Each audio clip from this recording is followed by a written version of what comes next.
The Tasmanian Community Fund presents the Breaking Barriers, Building Futures podcast, hosted by Stephen Walley in conversation with Sharon Bessel. I'm Stephen Walley, one of the current directors of the Tas Community Fund. The Tasmanian Community Fund acknowledges the ancient history and culture of the Palawa Pakana people and their deep and ongoing connection to the land, seas, waterways and skies of Lutruwita. We pay our respect to the elders past and present and acknowledge and pay respect to all Tasmanian Aboriginal people. A big welcome, Professor Sharon Bessel. I've got Sharon here. Sharon is Professor of Public Policy and Director of the Children's Policy Centre at the Crawford School of Public Policy at the Australian National University. We're having a chat with Sharon today about one of the key priorities, strategic priorities of the Tas Community Fund, which is around breaking barriers for 8 to 19-year-olds in Tasmania and giving our young Tasmanians the best opportunity from their schooling experience and to forge successful and fulfilling lives. So Sharon, you've got a rich background in research around our young people. Would you like to share a little bit about that? Sure. Steve, it's lovely to be here in Nipaluna, Hobart. I'm from Tasmania originally, so it's always lovely to come back. So the research that we do at the Children's Policy Centre is really focused on trying to understand the ways in which policies that are made on behalf of children impact on their lives, but particularly talking to children and young people about what their priorities are. And we often focus on some of the things that makes life tough and makes it difficult, for example, to go to school or to engage in the community, but we also talk to and love to hear from children and young people about the things that make life really great, that enrich their lives, that build those connections that are so important. And so our research really focuses around trying to ensure that all children have the material basics, that they have opportunities now and into the future, and that they have strong and supportive relationships. So that very much aligns with the strategic priority that you were talking about. And a significant element that you've highlighted there is the importance in our research to listen and listen really deeply to our young people and have high regard and high respect. My experience is that the more that we do that, the more enlightened and the more confident we can be about the sophistication of the understandings of how young people are experiencing the world and what their views are on what could make it better for them. Yeah, and I think, Steve, often we don't actually listen to young people and to children particularly deeply enough or often enough. You know, the research that we do starts with children about the age of 6 and goes through to about the age of 16. And people will often say, well, what would a 6 or a 7-year-old say that can add to our understanding of our world or their world? And, you know, our response is a huge amount. You know, if you're prepared to listen and to actually listen on children's terms, to get down onto the floor or go for a walk or engage in an activity and really listen, we can learn a lot by listening to very young children because they often have this incredibly laser-sharp ability to be able to cut through to the really important issues. So Sharon, as you're doing that really intent listening to our young people, and you've done that over an extensive period of time, what's coming to the fore for you about what are the challenges that become opportunities for us, but in our words, in strategic plan, those barriers to our young people absolutely maximising the opportunity for forging those really successful futures? Yeah, so I think there are so many opportunities. But I think there are some barriers that we really need to think about here in Tasmania, but across the country. You know, this isn't just Tasmania. Although I would preface all of this by saying I think here in Tasmania there's a much greater opportunity to really shift things. Now, when we talk to children here, the first thing they will normally talk about around their identity is their connection to place, what it means to be Tasmanian, what it means to grow up in this place, the connection to other people, but the connection to nature, the connection to the physical spaces. And so I think that gives this incredible opportunity. And there's so much great work that's already happening in Tasmania around that connection. But we also see some barriers. Some of the research that we've been doing over the past 2.5 years or so has been with children who are growing up in contexts of poverty. And poverty is a difficult word to even use. It carries so much shame and stigma because for so long we've blamed individuals rather than focused on where systems are failing or where structures are causing barriers. And so what we see is that when children are in families that are really struggling to meet the basic needs, then everything else becomes so much harder. So I think that's something that we have to have a much bigger conversation around. And when we talk about achieving young people and children's well-being, we have to do that by scaffolding it, by ending poverty. That's got to be a priority. I think the other thing that we hear from children is often that they don't have the strong connections that they would like with people in their communities. And this is where I think there really is an opportunity in Tasmania, but often children don't know the people that live around them, they don't have a chance to be part of their community, and yet they often so want to.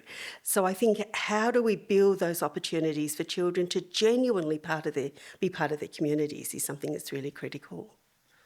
Really interesting. You highlight the importance of place and connection. At the present time, there's significant interest and experience evolving on the ground about the notion of place-based. Local people providing input and being significant drivers and leaders of local solutions and collaborative work in our communities. So what do you pick up and see in terms of the communities around their endeavours about place-based practice? There are some really exciting things happening around place-based. I'm going to preface this by saying, though, that place-based is not a silver bullet, and there are some things that local communities in their place just can't solve alone. So I talked earlier about the challenge of poverty. Communities can't do that alone. So I think we need to keep that in mind. But I'd love to share with you an example of something that's been happening on the Northwest Coast where we've been doing some of our research. And this is, I think, just such a powerful example of what can happen when communities come together. So on I think it's the 30th of April in Burnie, they're going to launch what's called the Canopy. Now, the Canopy is, I think, going to be an amazing initiative. It's a place, a hub for parents and children in the middle years of childhood to come together. Now, where we often have these really big gaps for children are between the ages of starting primary school, when all that wonderful early years stuff stops, and then sort of later in high school when we start to re-engage with children and think about their future. So we've got this gap in the middle years. Now, Burnie Works, which is a great place-based organisation, a backbone for collective impact, they did what they called a community knowledge collectors project, where they went around and they asked people what they really wanted, what mattered to them. And what they heard from the grown-ups in the community that have children is there's nothing for our children in the middle years. We have trouble connecting with services, but we need a place to bring people together. The research that we'd done was hearing exactly the same thing from children. So Burnie Works has taken that, they've run with it, they've now got a physical place, which will be called the Canopy. People can access services there through a hub, but more importantly, adults and children can come together and hang out. And this is just so exciting because this is something that genuinely came from the community and has been created by the community. So a huge shout out to Burnie Works and to the Primary Years Action Group, which is just a group of parents and community members who came together to make something change. It's outstanding when those beginning ideas begin to flourish and come to life, and we can all experience the observation of the richness that actually comes from it. My observation also about place-based, and you highlighting that often we can't achieve locally on its own. And so a really important consideration of the Tas Community Fund is how do we enable that really rich work on the ground and link it to policy and eventually some systems thinking and nudging into systems so that greater opportunities evolve from those really rich grassroots experiences on the ground there. What you're doing through the Tasmanian Community Fund, I think, is really important because we need those bridges from what's happening locally, place-based, through to policy and back again. You know, we were talking before about listening, you know, to children. This is about listening to communities. And I think there is a real need for organisations to genuinely be able to form that bridge between local communities and policymakers, both at state and federal level. And one of the positive things that we're seeing at the moment and have seen over the last couple of years is a genuine appetite on the part of policymakers to hear from communities and to try to respond in ways that are not a kind of cookie cutter one size fits all approach, but genuinely trying to create spaces to work with communities. We've still got a way to go, but there's been that window of opportunity open up. In your observations, are there any particular policies or systems practice at the moment that you'd have a strong desire to nudge along, or if we had some shift, you could see some pretty significant opportunity for impact around our young people? Look, there are so many different areas of policy and areas of life that children have talked to us about, you know, things like housing, transport, parks and places. I think one of the things that I would love to see is children being much more, and I'm talking about children because it's that middle childhood group that we generally work with. And as I said, it's the group who often have less opportunity to share their views. I would love to see children much more actively involved in local planning processes about things like how transport works to be child friendly, where we put paths, whether we put footpaths in. You know, we see a lot of new housing developments going in, and goodness knows we need new housing developments, but they're designed through an adult lens and often through a developer's profit-focused lens. And so those places that are built often don't work for children. They don't have footpaths, they don't have playgrounds, they don't have places where children can come together. And I think if we were really listening to what children are saying about what makes a strong and supportive community in terms of the place, we would start to see communities being built that work for everyone. You know, places for people to come together, you know, physical spaces that actually connect people rather than divide them, as often happens.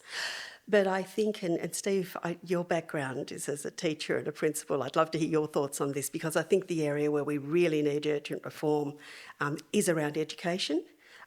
We hear a lot from children about their experiences of school. It's where children spend a huge amount of their time. I think at the Commonwealth level, what we've seen recently around the Better and Fairer Schools Agreement is a really important step forward. You know, the inequity that we've had in resourcing for schools in Australia for so long has prevented us from doing things on the ground that really matter.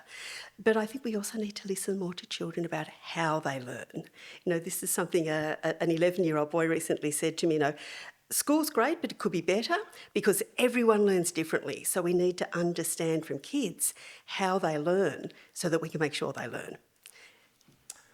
It would be another podcast if I was to share some thoughts on the education, which I'd love to at some stage. But I think you're spot on that I've seen some great work around enabling youth voice in a collaborative way with teachers, and particularly about how the learning experience is for them and how they could actually shape and take greater responsibility and ownership around what they're learning, how they're learning, and listening to some of their preferences to make that learning experience really flourish for them.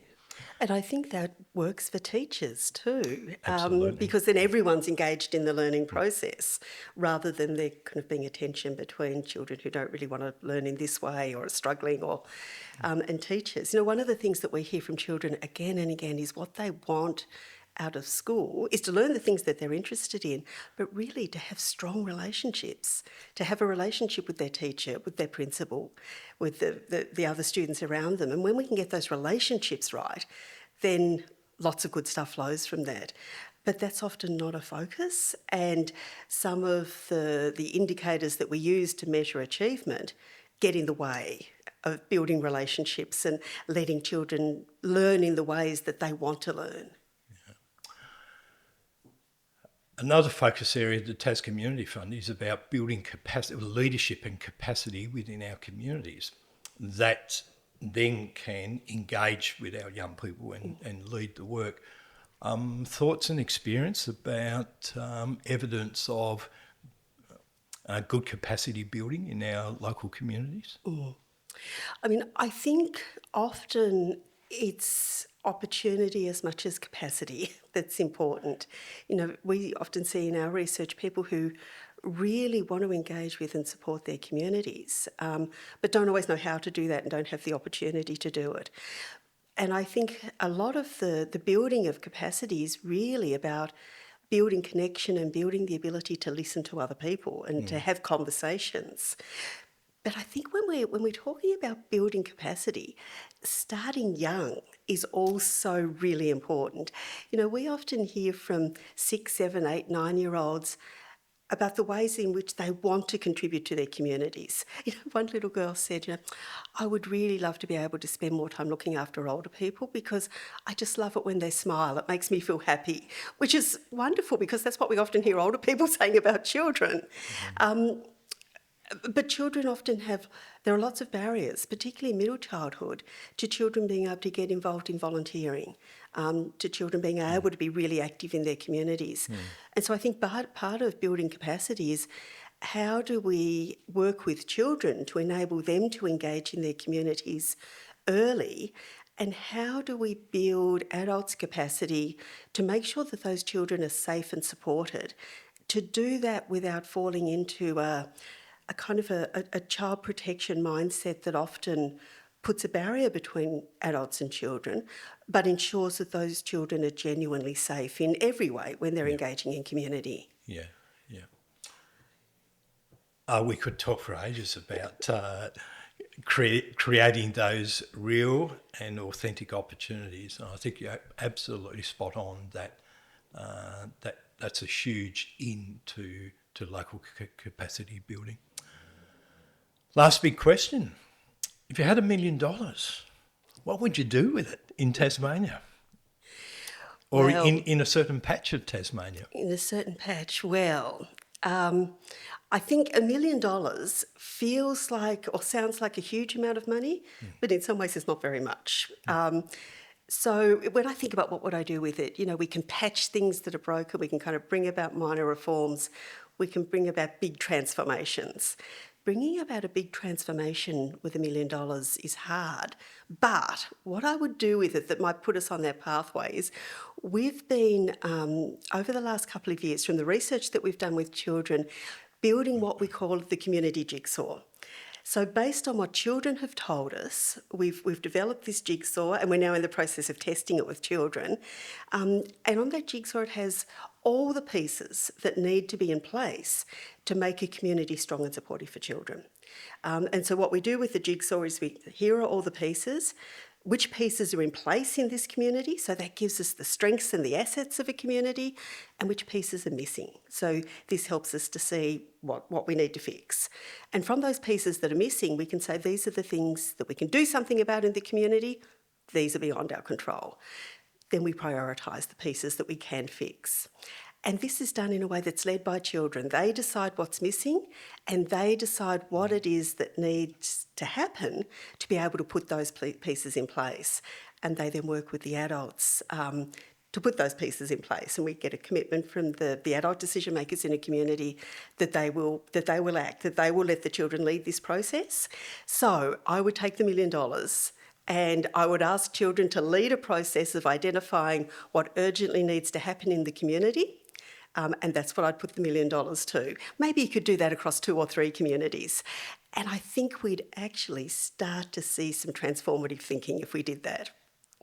Nice idea. Love the metaphor of a jigsaw.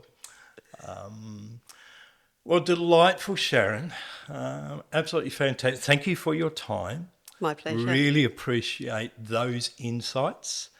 And I've got no doubt people listening in will be provoked and encouraged by some of the things that you've shared with us today. Thank you. Thanks, Steve. You've been listening to the Breaking Barriers Building Futures podcast, presented by the Tasmanian Community Fund.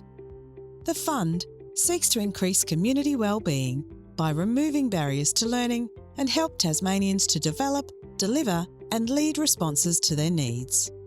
For more information, go to tascomfund.org.